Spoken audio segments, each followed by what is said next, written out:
I did not hear it approach. The dog stopped at the same moment, every sound cut clean from the night, and when I looked up from the lantern, I realized every man in the outpost was already standing, staring toward the door.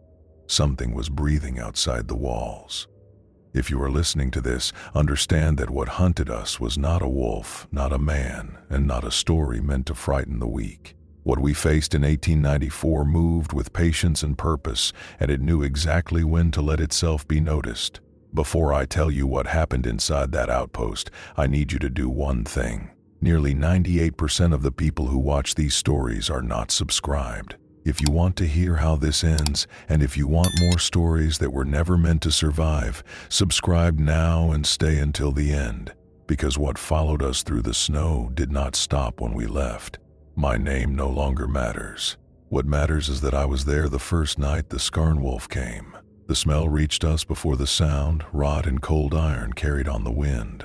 The lantern shook in my hand as slow footsteps pressed close to the timber walls, unhurried, deliberate, as if it already knew there was nowhere to run.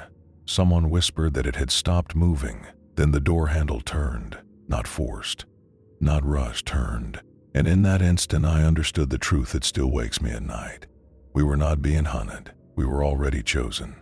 The moment the door handle stopped moving, no one inside the outpost dared to breathe, because breathing felt loud and human and fragile. And whatever stood on the other side of the timber walls felt ancient enough to recognize the sound of fear before it ever recognized the sound of prey. I remember how the lantern flame leaned toward the door as if drawn to it, stretching thin and blue at the tip, and how the smell of rot thickened in the air until it coated the back of my tongue, making every swallow taste like old blood and damp fur. And that was when I realized the Skarnwolf was not circling anymore, because you only circle something you are still considering. Someone near the stove whispered my name, not to call me closer, but to make sure I was still alive. And when I turned my head, I saw that his hands were shaking so badly the rifle resting across his knees rattled against the floorboards, a small sound that felt enormous in the silence. And I remember thinking that if the thing outside understood tools, then that sound alone might be enough to teach it how afraid we were. The scratching returned, slow and deliberate, not clawing but dragging, as if something hard and uneven was being pressed against the wood with care, tracing the grain, learning the structure of the door the same way a man learns the weight of a knife before he uses it. And with each movement the walls seemed to shrink inward, pressing the room tighter around us until I could feel the heat of other bodies and the panic sweating out of their skin. When the scratching reached the center of the door, it stopped. And in that pause, I understood that the Skarnwolf did not need to break in, because it already knew how long we could hold ourselves together before we started making mistakes. Outside, the wind shifted, carrying with it the sound of something breathing through a throat that did not move like ours, a wet and measured rhythm that rose and fell with patience, and I found myself counting those breaths without meaning to, matching them to my own until I realized, too late, that it had slowed its breathing to match mine instead. That was when one of the dogs screamed. The sound tore through the night, sharp and sudden and full of pain, and it ended just as quickly, cut short in a way that told me the animal had not been dragged away or chased, but silenced where it stood. And the men around me reacted all at once, rifles raised, curses spilling out, boots scraping as someone moved too fast, too loud, toward the door. I shouted for him to stop, because every instinct in my body told me that the Skarnwolf wanted us to open that door, wanted to see who would be foolish enough to step into the dark first. But my voice was swallowed by the panic rising in the room, and before I could reach him, the latch lifted. The door did not fly open. It moved slowly, inch by inch, pushed inward by hands that were not hands at all, and through the widening gap I saw fur matted with something dark and wet, hanging in clumps from a shape that stood upright but leaned forward as if its spine had forgotten what it was meant to support. The man beside the door fired, the shot deafening in the confined space, and for a brief, terrible moment I believed we had stopped it. Then the Skarnwolf stepped fully into the lantern light, and I saw its face. It looked like something that had worn too many expressions and remembered none of them, with eyes set too deep and a mouth that had learned to open wider than it should have ever needed to. And when it turned its head toward us, slow and curious, I understood that we had just announced ourselves. The The Skarnwolf had not come to break in. It had come to see who we were. The gunshot still rang in my ears when the Skarnwolf moved, not with the sudden violence we had prepared ourselves for, but with a terrible calm that made every step feel intentional, as if it were walking through a room it already knew by memory, and the lantern light followed it across the floorboards, revealing the way its weight bowed the wood beneath its feet without a single sound of strain. I remember how its shoulders rolled as it advanced, not swaying like a wolf's but shifting like a man carrying a heavy burden, and how the fur along its arms was thinned and patchy, exposing skin beneath that looked stretched and gray, marked with old scars that crossed each other in patterns too deliberate to be accidental, as though the creature had lived long enough to remember every wound it had ever survived. No one fired again. The rifles were still raised, fingers tight on triggers, but something in the room had changed. A shared understanding that violence would only hurry what was already inevitable. And as the Skarnwolf lifted its head and inhaled deeply, drawing in our scent with obvious focus, I realized it was not looking at us as a group, but sorting us one by one. Its gaze passed over the man who had fired first without lingering, then slid to another who was already sobbing quietly near the wall, before settling on me with a weight that made my knees weaken, because there was recognition in those eyes. Not familiarity, but assessment. The same look a butcher gives a carcass when deciding where to cut. When it spoke, the sound did not come from its mouth alone. The voice was layered, thick and uneven, as if more than one throat were trying to shape the same words. And when it said my name perfectly and without hesitation, something inside me broke loose from fear and fell straight into certainty. I had never told it who I was. Around me, the outpost erupted into motion, men shouting, furniture scraping, someone making a desperate run for the back room where the supplies were stored. And in the chaos, the Skarnwolf moved again, faster now, but still controlled, reaching out with an arm that bent too far at the elbow and catching the nearest man by the shoulder. There was no struggle. The man's scream cut off as soon as it began, his body lifted with ease and pulled close, and I could hear the sound of bones shifting under pressure that was applied slowly, deliberately, as if the Skarnwolf wanted us to understand exactly how helpless he was. It dropped him a moment later, letting the body collapse in a heap at its feet, and I remember the way it watched him fall, head tilted slightly, as though studying the final result of a task it had practiced many times before. That was when I ran. I did not think about honor or loyalty or survival beyond the next breath, and as I turned and crashed through the back door into the snow, the cold hit me like a second assault, stealing the air from my lungs and replacing it with a sharp clarity that told me I would rather freeze than stay in that room another second. Behind me, the outpost erupted in screams and gunfire, the sounds tearing through the night and echoing off the tree line, and I ran until my legs burned and my vision blurred, until the light from the outpost was nothing but a weak glow behind the trees. I did not stop until I realized something was wrong. The snow around me was untouched, smooth and perfect, except for my own footprints. There were no tracks following me. There were no sounds behind me. And standing alone in that silent forest, I understood the final truth about the Skarnwolf, a truth far worse than being chased. It did not need to follow me. It already knew where I was going. I kept moving even after my lungs began to burn, because the silence behind me felt less like safety and more like a hand held inches from my neck, and as the wind pressed snow into my eyes and cheeks, it became harder to see the path I thought I knew, which was exactly the moment I began to understand how the Skarnwolf wanted this to feel, because fear makes men run in straight lines, and straight lines in the wilderness always lead to the same thing: exhaustion. The outpost light vanished completely, swallowed by trees and blowing powder, and the world narrowed to the weak circle cast by my lantern, a trembling halo that made the forest look like a stage built for a single actor, and I hated myself for thinking that, because it implied an audience, and the idea that something might be watching me with calm attention made my stomach twist until nausea rose in my throat. I forced myself to slow, not because slowing felt wise, but because running blindly was how men died. And as I tried to listen past the wind, I caught something else, a faint dragging sound that did not match the weather, because the wind scatters snow in bursts and whispers, while this sound was measured, steady, like something heavy being pulled across ice with care. I turned too quickly, lantern swinging, and for a brief moment the light caught a shape between the trees that looked like a man standing upright, then looked like a wolf lowering its head, then looked like neither. And in that shift my mind offered me a cruel possibility, which was that the Skarnwolf was not moving fast because it did not need to, because it had learned that a terrified man will always look back, and every time he looks back he loses the trail ahead. My boots slipped on packed snow and I went down hard, the lantern skidding from my hand and landing on its side, flame guttering but not dying, and as I scrambled to my knees I saw something that made my blood turn cold with a sudden clarity, because the lantern light illuminated my own footprints, sharp and deep, and beside them, pressed into the snow with impossible precision, were another set of marks that had not been there a moment earlier.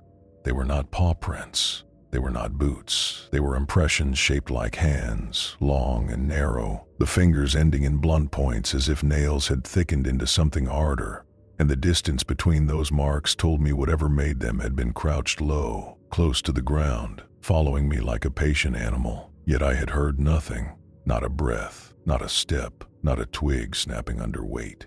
I did not stand. I crawled backward because standing would have made me tall and visible, and visibility felt like an invitation. And as I pulled myself away from those marks, I felt a warmth against the side of my face, a breath that did not belong to the wind. The Skarnwolf was behind me, not rushing, not attacking, simply present, close enough that the stench of rot and iron filled my mouth as if I had bitten down on a coin. And when I turned my head, trembling, I saw its shoulder and the edge of its jaw in the lantern light, fur hanging in wet clumps, skin beneath drawn tight and gray, and then I saw something worse than teeth. I saw that it was smiling. Not like a wolf, not like a man, but like something that had watched human expressions long enough to imitate them, without understanding what they meant.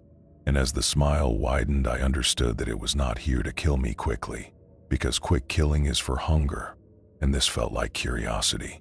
I tried to speak, to bargain, to scream, but my voice would not work, and in that helpless silence the Skarnwolf leaned closer until its mouth was near my ear, and in that layered, uneven voice that sounded like more than one throat sharing the same breath, it whispered a single sentence that stole whatever hope I had left. "You ran the way I wanted." Then it moved away, not retreating but guiding, stepping aside as if it were granting me permission to continue. And when I forced myself to rise and stumble forward again, I realized the truth that turned my legs to water, because the path ahead of me was no longer the path I remembered. The trees had closed in, the trail was gone, and in the snow, leading forward into deeper dark, were those long, narrow hand marks placed like instructions. I followed because the alternative was standing still, and standing still felt like surrender, and as I moved through the tighter trees, the forest seemed to lean inward, branches low and heavy with snow, forcing me to duck and twist and scrape my coat against frozen needles, while the hand marks appeared and disappeared ahead of me in the lantern light, always far enough that I had to keep going to see the next set, always close enough to make it feel like something wanted me to keep pace. The wind softened as the trees thickened, and that should have been a relief, yet the quiet became unbearable, because without the storm to hide behind, I could hear my own body too clearly. The wet sound of my breathing, the soft crunch of my boots, the frantic beat of blood in my ears, and beneath all of it, just barely, that dragging sound again, steady and unhurried, as if something behind me was carrying weight it did not mind carrying. I tried to change direction, to cut left toward where I believed the river should be, because water meant a line in the land and a chance to orient myself. But after only a few steps, the hand marks shifted too, appearing in that new direction as though the forest itself had placed them, and panic surged through me with such force that I had to stop and press a fist to my mouth to keep from vomiting. That was when I saw the structure. At first it looked like a mound of snow and fallen timber, the kind of wreckage the wilderness creates and forgets. But the closer I got, the more I recognized straight lines and angles that did not belong to nature. And when I raised the lantern higher, I realized I was looking at the remains of a cabin, half collapsed. Its roof caved inward, its doorway yawning black beneath a crust of ice. I should have turned away, Instead, my feet moved on their own, drawn by the terrible logic that if the Skarnwolf was leading me here, then this place was part of the story it wanted me to understand. And as I stepped into the doorway, the air changed, warmer than outside, heavy with a stale sweetness that made my eyes water. The cabin was not empty. Not in the way an abandoned place is empty. It was furnished with evidence.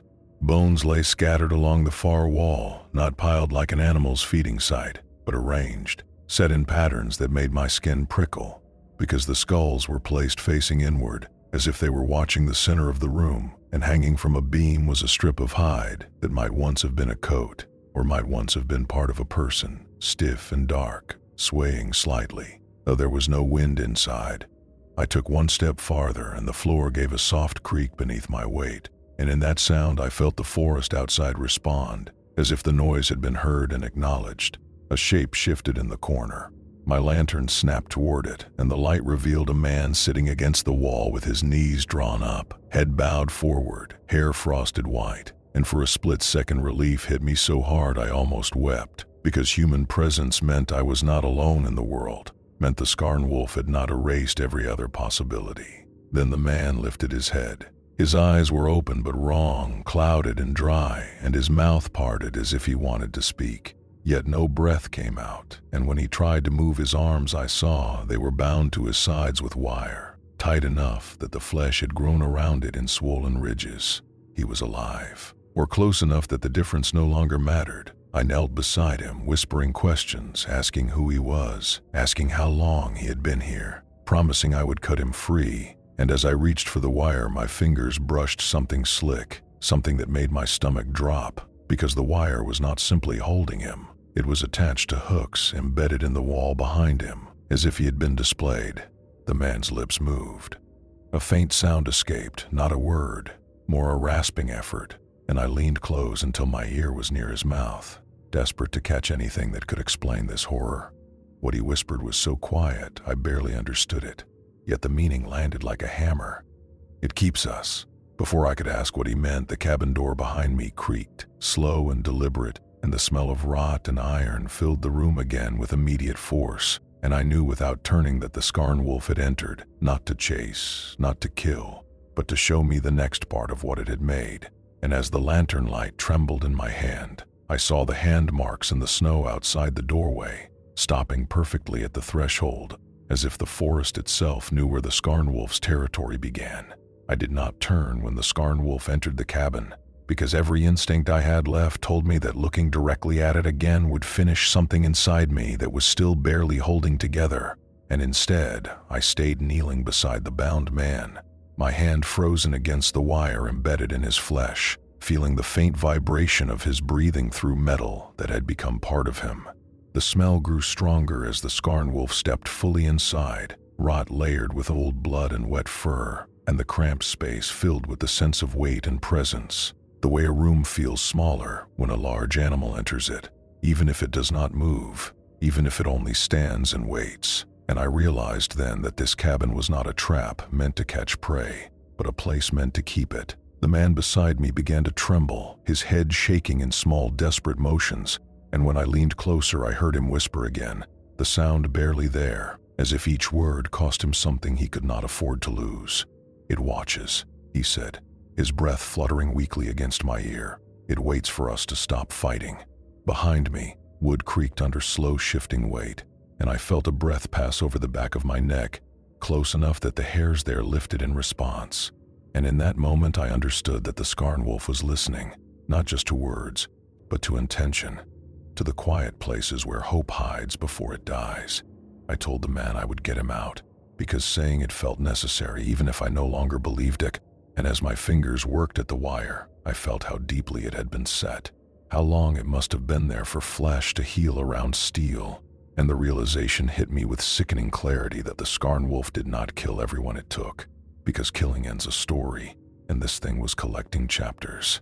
The wire shifted slightly under pressure, and the man let out a sound that might once have been a sob, and that was when the Skarnwolf spoke again. Not loudly, not with threat, but with the calm certainty of something explaining a rule that could not be changed. "He stays," it said, the voice thick and layered, filling the small space as if the walls themselves were repeating it, and I felt the truth of the statement settle into my bones, because this was not a warning. It was a description. I turned then, because I needed to see it again, needed to understand what claimed ownership so easily over human lives, and the sight of it standing there nearly stole my balance, because in the lantern light I could see how little of it remained truly animal, how its posture mimicked ours without ever achieving it, shoulders slumped forward as if burdened by memory, hands hanging at its sides with fingers too long and joints too stiff. Its face was close enough now that I could see details I had missed before. Scars crossing its muzzle and cheeks, patches where fur had never grown back, and eyes that reflected the lantern light without warmth. Eyes that looked at me not with anger or hunger, but with something like patience, as if it had already decided how long I would last. "You ran," it said, tilting its head slightly, studying my reaction, "and you listened." I did not answer, because there was no answer that would change what was happening. And as the Skarnwolf took a step closer, the cabin seemed to lean inward, the bones along the wall rattling softly as if disturbed by its movement. And I realized that the outpost had never been the center of this territory, never the heart of the hunt. This cabin was. The Skarnwolf lifted one hand and placed it gently on the bound man's shoulder, and the man went still at once, his breathing shallow and uneven, and the creature's fingers tightened just enough to remind us both of what it could do without effort. "He learned," the Skarnwolf said, and its eyes never left mine. Most of them do not. In that moment I knew that if I stayed any longer I would become part of this place, another shape arranged in the dark, another lesson waiting for the next one who ran the wrong way. And as the Skarnwolf's attention shifted fully to the man beside me, I did the only thing left to me. I bolted. I crashed through the doorway into the snow, the cold shocking and immediate, and behind me the cabin filled with a sound I will never forget, a low wet noise that told me the lesson was being reinforced, and I ran until the lantern light shook so violently it nearly went out. I did not stop. I did not look back, and yet even as I fled I knew with crushing certainty that I had not escaped. I had only been released. The forest opened suddenly into a narrow ravine, the ground dropping away into a shallow cut where wind had scoured the snow thin and hard, and I slid down its side on my heels, barely catching myself before tumbling into the frozen stream at the bottom, where black water moved slowly beneath a skin of ice that cracked and groaned under its own weight. I followed the ravine because it gave me direction, because it forced the world into a line I could understand. And as I moved, I became painfully aware of how loud I was, every slip and breath and scrape echoing faintly off the walls, and the knowledge that the Skarnwolf could hear all of it pressed against my thoughts like a second skull. I began to notice signs then, subtle at first, the way branches had been stripped of bark at shoulder height, the way stones had been stacked deliberately at the edges of the stream, and with each marker my understanding deepened. Because this place was not random wilderness, it was shaped, guided, altered by something that had been here far longer than we had. My legs weakened as exhaustion set in, the earlier surge of panic burning off and leaving behind a heavy, trembling fatigue that made each step feel borrowed, and when I finally stumbled and fell to one knee, I stayed there longer than I should have, head bowed, breath tearing in and out of my chest, as the truth settled into me with brutal clarity. The Skarnwolf was not chasing me, it was hurting me. The ravine curved sharply ahead, and as I rounded the bend, I nearly collided with the sight waiting there. A line of wooden stakes driven into the frozen ground, each one carved with shallow marks that looked like symbols until I realized they were tally marks, cut in uneven groups, some fresh, some worn smooth by time and weather. I reached out without thinking, my fingers brushing one of the carvings, and in that touch I felt the weight of years, of repetition, of a pattern that had been followed again and again, and I knew these marks counted something far worse than days. They counted people. Behind the stakes, half buried in snow, lay the remains of a sled, its runners snapped, its frame chewed and splintered, and scattered around it were pieces of clothing frozen stiff, a glove, a boot, a strip of fabric that still carried a faint human shape. I recognized the coat. It had belonged to one of the men from the outpost, the one who laughed too loudly and complained about the cold, and seeing it there stripped of its owner made my vision swim, because it told me the Skarnwolf had planned this long before we ever arrived. The ravine ended at a steep rise, the path narrowing until only one route remained. And as I climbed, I felt the unmistakable sense of being watched return, stronger now, closer. And when I reached the top, I stopped dead, my breath catching in my throat. Ahead of me stood the outpost, not the one I had fled. Another one, older, darker, its timbers warped and blackened, its windows boarded over from the inside. And as I stared at it in disbelief, the realization struck me so hard it nearly sent me to my knees. This was not a mistake. This was a cycle. The Skarnwolf had not destroyed a single outpost. It had harvested many. And standing there in the snow, lantern shaking in my hand, I understood that I had not been running towards safety at all. I had been running deeper into its territory.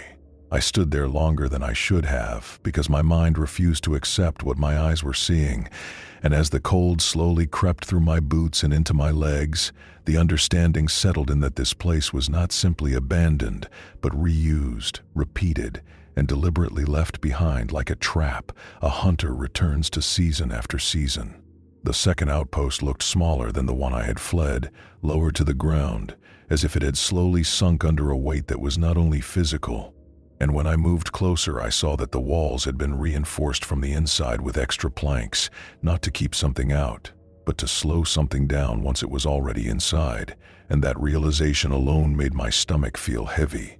I pushed the door open with my shoulder because my hands had gone too numb to work the latch, and inside I was met with a silence thicker than the storm outside, a silence that did not feel empty but charged, as if every beam and floorboard had absorbed things it would rather forget. The room was orderly in a way that felt deeply wrong, because there were no signs of panic or struggle, no overturned furniture or abandoned weapons, only beds pushed neatly against the walls, tables in place, chairs tucked in as if the men who lived here had simply stood up and never returned.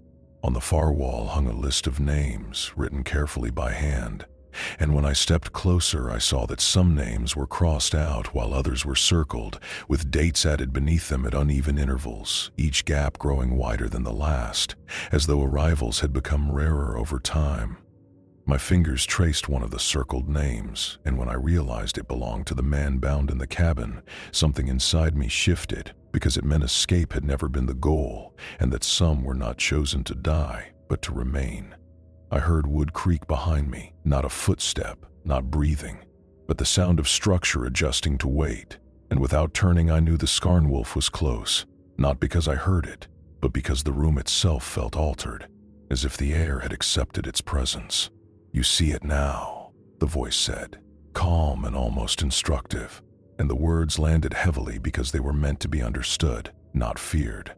When I turned, it stood in the doorway, half lit by moonlight, larger than I remembered, or perhaps I was simply smaller now, and as it watched me with its head slightly bowed, I understood that this had never been a hunt or a mistake. It was a system. Outposts arrived, men arrived, some stayed, the rest disappeared, and I stood there as an error in that system, something that did not fit cleanly. "Not everyone learns," the Skarnwolf said, its eyes fixed on me with patient certainty, "but you are still listening." I felt the urge to scream or run or destroy something rise in me and die just as quickly, replaced by something far more dangerous, the need to know how this ended. And that desire alone made me vulnerable. I woke on the floor without remembering when I had gone down, and the first thing I noticed was warmth, not the comfort of fire, but the oppressive warmth of a sealed space that had been holding its breath. And when I opened my eyes, I saw that the door was closed. The lantern stood up right beside me, still burning, untouched, and I understood immediately that I had not collapsed from exhaustion but had been placed there carefully, as if I were an object that mattered.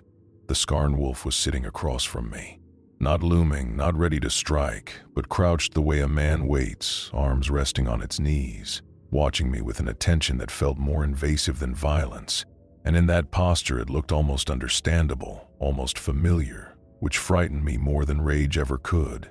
"You have come far," it said, and I knew it was not praise but observation, the way one speaks about a tool that lasts longer than expected.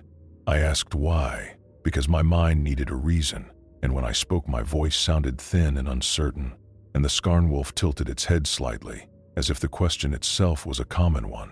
Because staying is harder than dying, it said. And with that answer, I finally understood what I had refused to see, that the men who remained were not only victims but components, held until their humanity wore thin enough for something else to take its place. It stood and moved along the wall, its fingers brushing the carved names, and with each touch the wood seemed to darken slightly, as if memory itself had weight. They came with fire and rules, it continued. They believed land could be owned, and I taught them how temporary that belief is. A sickness rose in me that had nothing to do with fear and everything to do with understanding, and I realized then that the Skarnwolf had not emerged from the wilderness fully formed, but had been shaped over time by isolation, repetition, and men left alone too long until their boundaries dissolved. It stepped closer and stopped in front of me, and I did not look away because I knew that doing so would mean missing something I needed to see. And when it placed its hand against my chest, I felt no pain, only pressure, heavy and exact, as if it were weighing something inside me. "You may leave," it said, and in that moment I understood this had been the true test, not whether I could escape, but whether I could carry knowledge that was never meant to return to the world. The door opened behind me without my touch. Cold air rushed in, and I knew that if I walked out, I would take something with me that would never let me live cleanly again. I stood anyway, not because I was brave, but because I was afraid of what would happen if I stayed. As I stepped outside, I felt the Skarnwolf's gaze settle into my back, not as a threat, but as confirmation, as if I had just been released into a story that was not finished with me yet. I walked until the cold stopped feeling sharp and began to feel distant, the kind of numb that creeps in quietly and convinces you that slowing down would not be so bad, and it was only the memory of the Skarnwolf's hand against my chest that kept me moving, that precise pressure reminding me that something had measured me and found me unfinished. The forest thinned as dawn approached, the sky paling to a color that offered no comfort, and when I finally reached the river I had been searching for hours earlier, I collapsed at its edge and drank without caring how black the water looked beneath the ice, because thirst had overtaken fear and survival had narrowed my thoughts to a single need. I followed the river for what felt like an entire day, stumbling along its frozen bends, until I saw smoke rising in the distance, thin and uncertain, and with it came the first real hope I had felt since the outpost fell silent. The settlement I reached was small, barely more than a cluster of cabins and a trading post, and when I stumbled into view, men raised rifles and shouted questions I could barely answer, because my mouth refused to shape anything coherent beyond the word outpost. Repeated again and again until they pulled me inside. They wrapped me in blankets and pressed a cup of something hot into my hands, and as warmth slowly returned to my body, I felt something else recede, not fear but certainty. The terrible clarity I had carried with me beginning to blur, and part of me panicked at that loss, because forgetting felt more dangerous than remembering. They asked me what happened, and I told them enough to make them listen but not enough to make them understand. Because how do you explain a system built on patience, something that does not rage or rush, but waits for men to make the same mistakes over and over again? When they spoke of sending a party to investigate, I felt the pressure return in my chest, invisible but heavy, and I heard myself say no louder than necessary that there was nothing left to find, that the outpost had already given everything it was meant to give. They did not argue.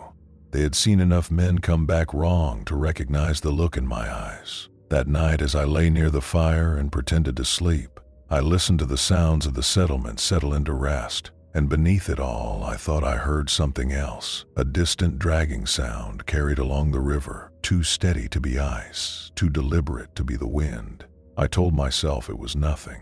I told myself many things. Years passed. I left the north and took work wherever distance would allow, carrying crates, loading ships, sleeping in places where the walls were thin and the nights loud, because silence had become something I no longer trusted. And yet, no matter how far I went, the sense of being measured never quite left me.